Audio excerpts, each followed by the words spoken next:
Welcome to Driving the Line, the pursuit of safety, where we talk about the real issues out on the road, focus on safe driving, and learn industry best practices from your hosts Kenny Ray, Mike Bohan, Jim Seibert, and Barry Harrison, and the hopes that by driving the line, we get more drivers home safe and sound.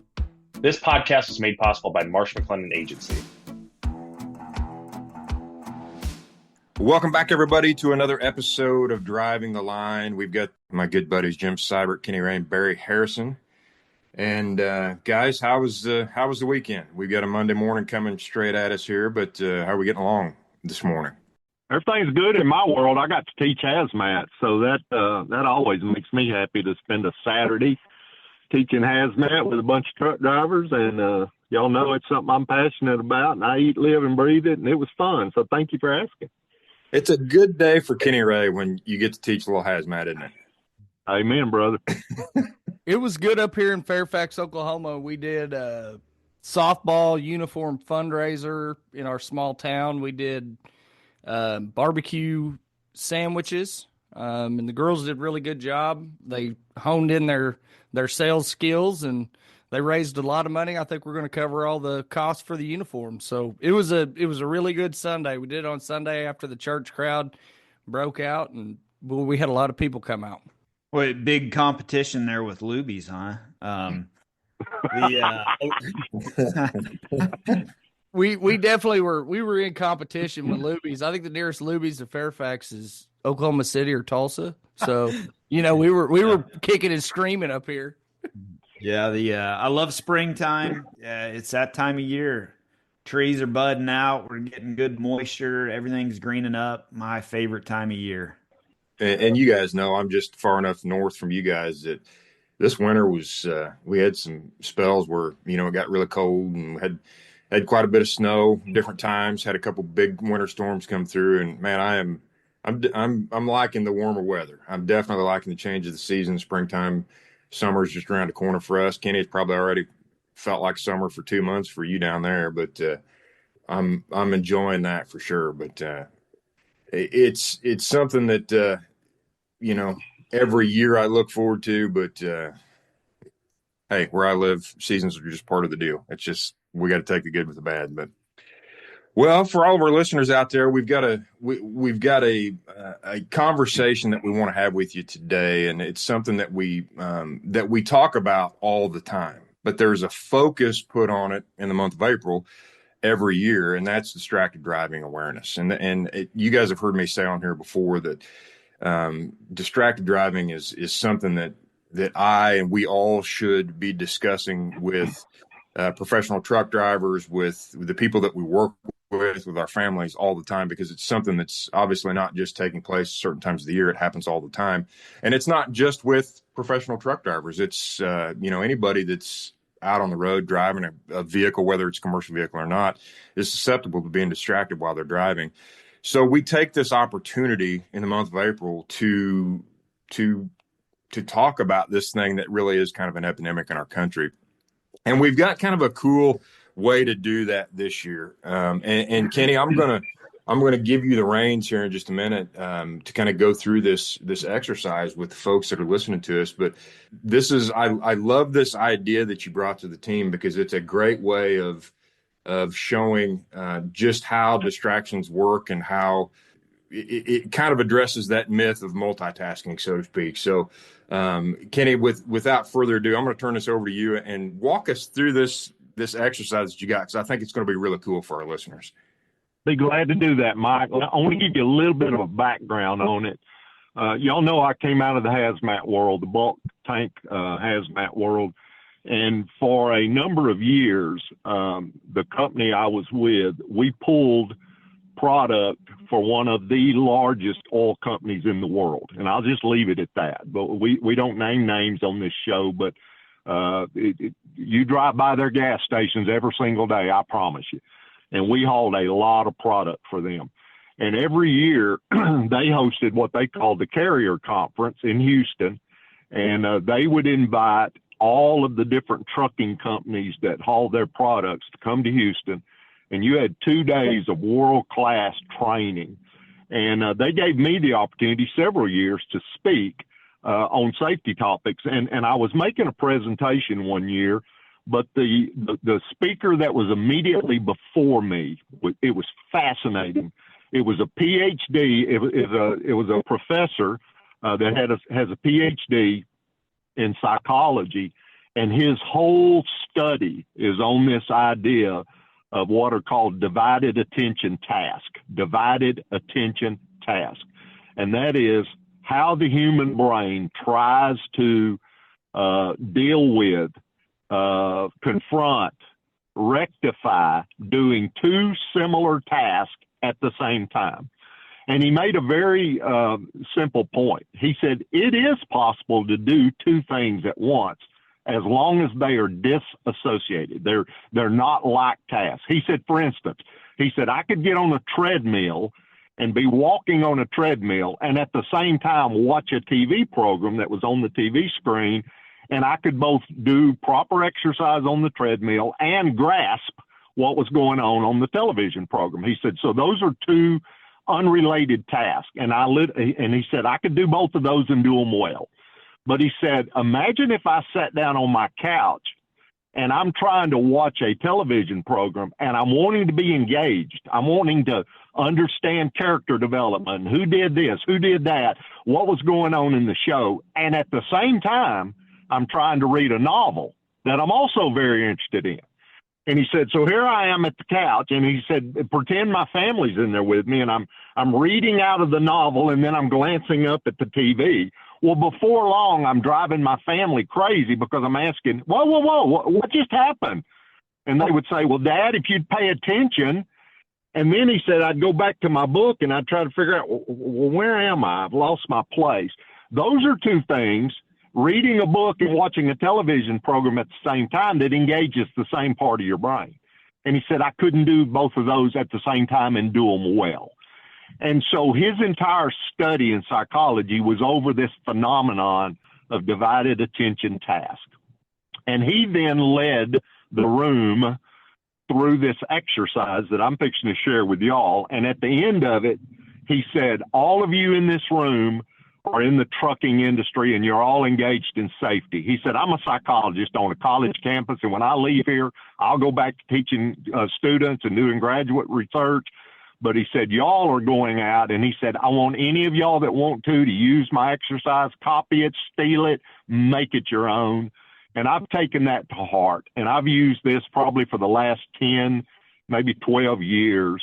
Every opportunity I get to speak to a group of truck drivers or to any audience. I've done this with Lions Clubs, Kiwanis, JCs, the FFA Booster Club. It doesn't matter, because, Mike, you hit the nail on the head. Distracted driving is a problem for everyone, not just professional truck drivers. And so it probably is a little more impactful to do it in person, because you can see the person up there that's wrestling with these two tasks. But I'm going to explain it to you briefly, and then I'm going to get one of y'all to assist me with it. So we have a lot of safety directors that listen to our podcast. So I want to encourage you to think about, you're making a safety talk to a group of your drivers, and you're wanting to talk to them about distracted driving. So you can talk about all of the statistics, and you can talk about the various kinds of distracted driving, whether we're talking about cognitive or visual or, manual or whatever. But if you want to impact them, I want to encourage you to do this little exercise. So what you do is ask for somebody in the audience that will assist you.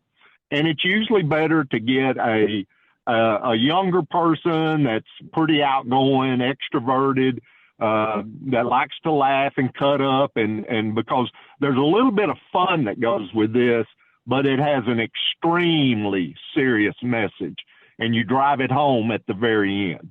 So imagine, I would ask for somebody in the audience, and usually a younger driver would come up to the front, and I'd say, okay, now I'm going to ask you to do something for me.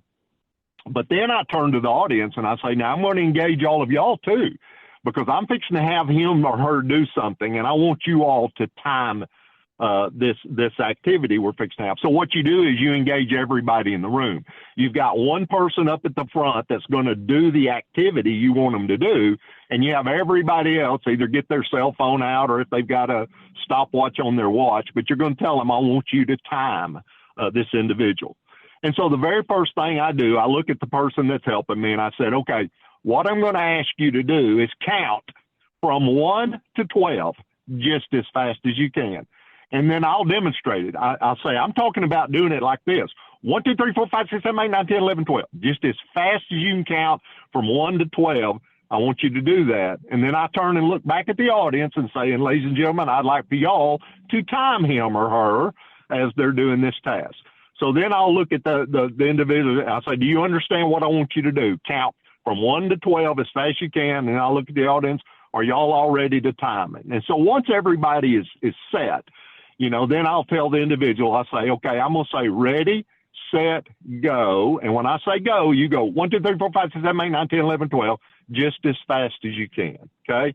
So I'm going to ask one of y'all, and Mike, I know that you've already decided you're going to nominate the newest member of our team, Mr. Barry Harrison, who I'm going to tell y'all for our listening audience is eminently qualified for this task. He has, of all things, a psychology degree from Oklahoma State University. He's a college grad, so we know he's smart. He's very outgoing. I would describe him as an extrovert.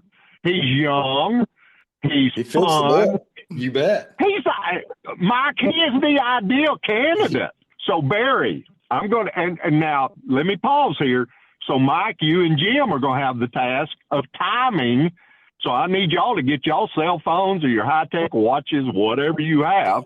And Barry is going to count from 1 to 12 for our audience just as fast as he can. So, Barry, first of all, let me ask you, and I'm in Texas and you're in Oklahoma and we're doing this over Zoom, but do you understand that when I say ready, set, go, you're going to count from 1 to 12 just as fast as you can? Do you understand your instructions? Yes, sir. Okay. And Mike and Jim, y'all understand that your role is to time Barry and see how fast he can conduct this activity. Do both of y'all understand and are y'all prepared to do that? Yes, sir. Okay. So, Barry, I'm going to say ready, set, go. And when I say go, you go 1, 2, 3, 4, 5, 6, 7, 8, 9, 10, 11, 12, just as fast as you can. Do you understand that? Yes. Okay. All right, guys, here we go. Ready, set, go. 1, 2, 3, 4, 5, 6, 7, 8, 9, 10, 11, 12. That was pretty good. I'm going to tell you, even virtually, that was pretty good. I'm at 2.18.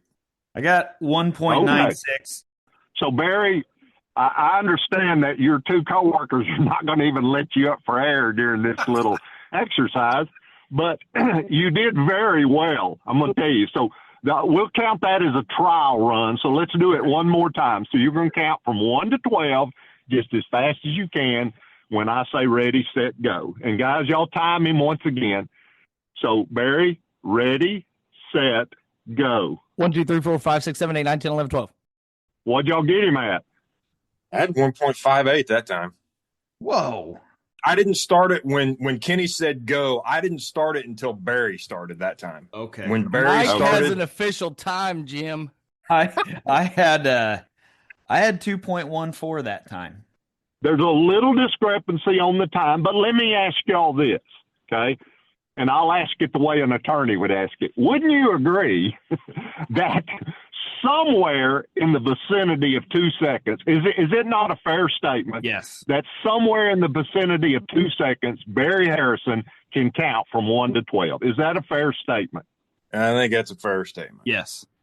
Okay. All right. So we're in agreement that Barry can count from 1 to 12 in approximately 2 seconds. All right. Now, Barry, I'm going to ask you to do one other thing. I'm going to say ready, set, go. And I want you to say the first few letters of the alphabet, A through K, just as fast as you can. So, for instance, I will go ready, set, go, and you go A, B, C, D, F, G, H, I, J, K. And just do it as fast as you can. And, guys, I want to pause here and tell y'all something. I did this exercise for a very large trucking company in Houston. They had a driver safety. They had over 100 drivers in the room. And I went to the safety director ahead of time. I said, hey, I'm going to do an exercise with the guys, but do you have a driver that's kind of the life of the party, everybody loves, that's kind of a cut up and would help me with a look? He said, oh, yeah. He said, I got the guy for you. And he started looking around the room. He said, but I don't see him. And he said, he's supposed to be here. And I said, okay. Well, in a minute, the door opened, and this young man walked in. And when he did, everybody in the room started hooting and hollering and high-fiving him. I thought, that's my guy. That is my guy. And the safety director came over and said, hey, that kid just came in. That's the one. I said, okay. So he gave me his name. And so when it got time to do the exercise, I said, I called his name. I said, would you come up? And he said, oh, yes, sir. I'll be glad to help you. So he came up, and we did the counting, and he did just fine. 1, 2, 3, 4, 5, 6, 7, 8, 9, 10, 11, 12. And he wasn't quite as fast as you, Barry, but around 2 seconds, okay?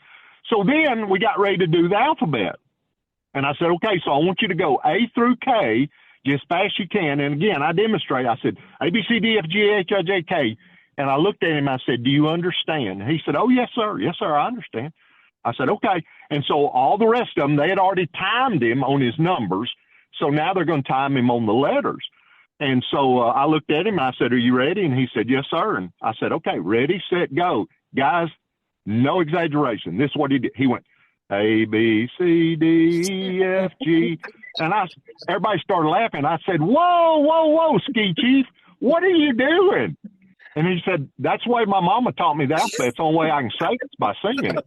So Barry, if you need to sing the letters A through K, Bubba, knock yourself out, okay?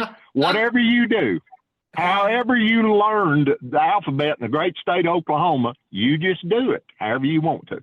So, Barry, I'm going to say ready, set, go, and you're going to, well, however you want to, A through K. Do you understand? Yes. Okay. And Mike and Jim, are y'all ready again to time him? Yes, sir. Timers are ready. All right, here we go. Ready, set, go. A, B, C, D, E, F, G, H, I, J, K. Woo. Whoa, that's pretty good. Woo! Just shy of 2 seconds. I got 1.61. Wow. So we'll let that be a trial run. So here'll be the real deal, Barry. You did good. I'm very proud of you. So let's do it again, okay? Ready, set, go. A, B, C, D, E, F, G, H, I, J, K. Jeez. I got 1.81 that time. I got 1.67. Okay, so let me ask y'all, just like I did previously, would you not agree, is it not a fair statement, that somewhere just under 2 seconds, Barry Harrison can say the letters A through K? Is that a fair statement? Yes, sir. Okay, all right. So now we know that he can count 1 through 12 in approximately 2 seconds. We know he can say the letters of the alphabet, A through K, in approximately 2 seconds. So now, Barry, we're going to let you multitask because so many people of your generation actually think they can when science says they can't, but we're going to let you disprove science. So here's what I want you to do. I want you to do both. So you can go either way. You can either go 1A, 2B, 3C, 4D, 5E, or you can start with the letters and say A1, B2, C3. But I want you to alternate between the numbers and the letters. So the letters A through K, the numbers 1 through 12, and you do them by alternating back and forth between them. Do you understand what I'm asking you to do? Yes. Okay. Well, why do I hear the hesitation in your voice, Barry? Because I'm already doing it in my head, and it's already kind of. Okay, all right. Here's our psychology major from Oklahoma State University, and your two coworkers are going to time you. So I'm going to say ready, set, go, and then you're going to multitask for us with 2 tasks that we've already seen you have clearly mastered. So multitasking should be no problem for you whatsoever. So Mike and Jim, if y'all are ready to time, ready, set, go. 1A, 2B, 3C, 4D, 5E, 6F, 7G, 8H, 9I J 10. Okay. I My think friend, that's and I love you like a brother. You can stop right there. Guys, what did y'all have him at when he started floundering? Oh, I when I stopped right there when you said stop, I was right at 25 seconds. Yeah, it was Okay. All right. little over 24. Okay. And let me share with y'all the point of this whole exercise. Okay. Barry and Barry, you know, I am profoundly respectful of your education. You do have a psychology degree from Oklahoma State University, and you are an extremely intelligent young man. Okay. And clearly you can count the numbers and you can say the letters. But whenever you start trying to do two like tasks at the same time, the human brain simply cannot do two like tasks at the same time. What the brain actually does is what we call switch tasking. It tries to go back and forth between the two. But as it does, it has to reorient itself each time to the framework that it's operating in for that task. And this is just a graphic example of what safety directors can do at a safety meeting, but it's useless unless you make the application. And the application is this. Whenever somebody is trying to do something in their vehicle and drive at the same time, they simply cannot do both tasks well. And the classic example is, and every one of y'all and everybody listening to this podcast has seen a car, a truck, let's pretend it's an interstate so that you at some point can get around this vehicle safely. But you'll be behind a vehicle on an interstate where the speed limit is 70 miles an hour. And you'll come up behind a car that's driving 50 or 45. And it's not maintaining very good lane integrity. It's kind of swerving. And you initially wonder, is that person intoxicated? Are they sick? What's going on? But once you get where you can safely get around them and you get up beside them, you say, oh, I see what they're doing. They're texting. They've got their phone up and they're texting and they're trying to drive. And the problem is, if somebody honks their horn at them or gives them a dirty signal, or heaven forbid they see a law enforcement officer and they put the phone down, all of a sudden they get up to highway speed. Their lane integrity is just fine. And then it dawns on you, that person really does know how to drive. And clearly everybody today in society knows how to text. So what we know is by seeing that, they can't text and drive well at the same time. The second they put their phone down, they're able to properly operate that motor vehicle they're in. But they can't do that in text at the same time. And so the application of this silly little thing that we did that was developed by a PhD psychologist was simply to demonstrate to our audience, whoever that might be, and for the four of us, it's always truck drivers or people at a conference we're speaking at. But again, I want to challenge you guys. I've done this to the Lions Club, the Kiwanis, the JCs, anybody that ever asked me to come speak. I always come and present a safety-related topic, and I always find a way to weave this little exercise into the presentation. And one thing I always challenge the audience members to do, I'll always look out and say, you know, we laughed about this, and it was kind of fun, and I thank John, or I thank Mary, or I thank whoever it was, in this case Barry, that came up and helped me with this. But ladies and gentlemen, some of y'all got teenage drivers at home. Some of y'all have grandchildren that are starting to drive. And it's that youngest generation that truly in their mind believes that they can multitask, and they absolutely cannot. And so when y'all go home, use this at home with your teenagers. Use it at home with your grandchildren. Just say, hey, baby, come here. I want to show you something I learned today at the safety meeting, or I want to show you something today I saw at the Lions Club meeting, whatever it happens to be. And I want to challenge all of our podcast listeners. You steal this idea, use it. It is a wonderful, wonderful tool to use at a driver meeting. And it so graphically demonstrates the complete myth that people can truly multitask. And again, remember the example that professor used when I first saw this about 12, 13 years ago, where he said, I can be on the treadmill and be watching TV and do both of those well, but I cannot sit on my couch and try to read a novel and watch a TV program at the same time and understand either one of them very well. And the same way, the principle is absolutely the same. We cannot drive and do other divided attention tasks that takes our mind off of driving and do both of them well. And y'all know today, we've talked in the past on past episodes that we've all seen people going down the road shaving. We've seen female drivers putting on makeup. We've seen people reading books, reading newspaper, a variety of things. But the big one today, and y'all know, the function of our society in the year 2025 is everybody has a cell phone.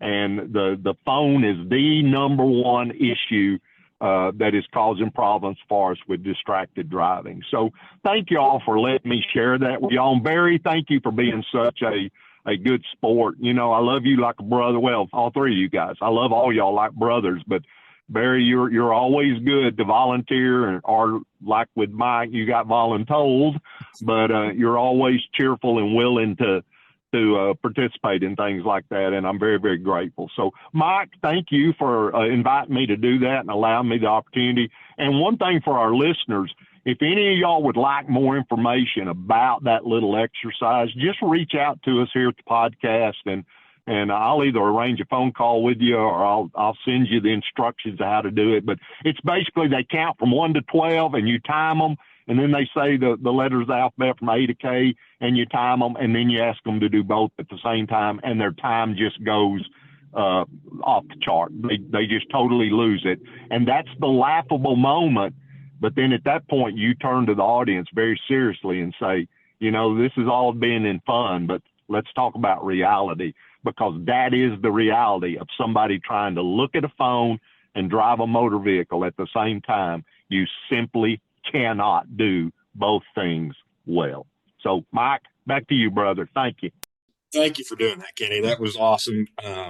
We've talked about that exercise that you do before, but it's really cool to see that done, to see it. Barry, man, I want to thank you too for doing that for us, bud, because I know there's a lot of folks listening to us that I think can take this and run with it. And I'm gonna make a commitment as well that I'm gonna put this in my tool bag as well when I'm going out and visiting with drivers, or I'm speaking to any group really, and I'm talking about distracted driving or whether it's professional drivers or, as Kenny said, any other groups we may be talking to, that this is such a great exercise to make the point. And Kenny, I appreciate you doing that.